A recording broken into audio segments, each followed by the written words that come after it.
সোনারপুরে স্বামীকে বাঁচাতে গিয়ে গৃহবধূর উপর হামলার অভিযোগ। চকলেট বোমা ফাটানোকে কেন্দ্র করে সংঘর্ষ, মারধর স্বামীকে। প্রতিবাদ করায় তার স্ত্রীকে শ্লীলতাহানির অভিযোগ। ঘরে ঢুকে ধর্ষণ করা হবে বলেও হুমকি দেওয়া হয় বলে পরিবারের তরফ থেকে দাবি করা হচ্ছে। চকলেট বোমা ফাটানোকে কেন্দ্র করে সংঘর্ষ, মারধর করা হয় স্বামীকে এবং এই ঘটনায় প্রতিবাদ করতে যায় স্ত্রী এবং শ্লীলতাহানির অভিযোগ উঠে আসছে স্ত্রীকে। আরও একবার জানিয়ে রাখবো, সোনারপুরে স্বামীকে বাঁচাতে গিয়ে গৃহবধূর উপর হামলার অভিযোগ। চকলেট বোমা ফাটানোকে কেন্দ্র করে সংঘর্ষ বাধে, মারধর করা হয় গৃহবধূর স্বামীকে। প্রতিবাদ করায় তার স্ত্রীকে শ্লীলতাহানির অভিযোগ ওঠে।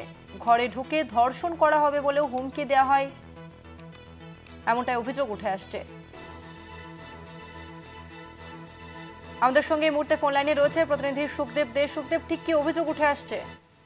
দেখো তসমিনা, অভিযোগ যেটা আসছে গতকাল রাত ঠিক 9:30 থেকে 10টার মধ্যে দুই প্রতিবেশীর মধ্যে কিন্তু এই গন্ডগোলটা বাধে। মূলত চকলেট বোমা তার বাড়ির সামনে ফাটাচ্ছিল। এই প্রতিবাদ করতে গেছে এক নির্যাতিতার যে স্বামী রয়েছেন, তিনি যখন প্রতিবাদ করেন তার উপর চড়াও হয়। সেই চড়াও হওয়া দেখে কিন্তু তার যে স্ত্রী, তিনি কিন্তু ছুটে এসে কিন্তু প্রতিবাদ করেন।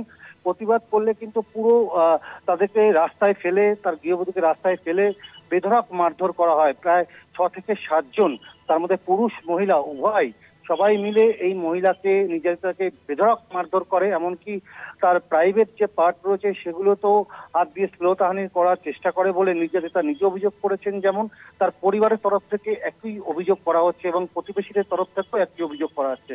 তবে এই ঘটনায় গতকাল রাতেই কিন্তু সোনারপুর থানায় একটি লিখিত অভিযোগ দায়ের করা হয়েছে নির্যাতিতার পরিবারের পক্ষ থেকে। তবে গতকাল রাতেই কিন্তু সোনারপুর থানার পুলিশ ঘটনাস্থলে যাওয়ার পরে কিন্তু তারা বিষয়টি খতিয়ে দেখেন। এখনো পর্যন্ত কিন্তু এই ঘটনায় কেউ গ্রেপ্তার বা আটক হয়নি।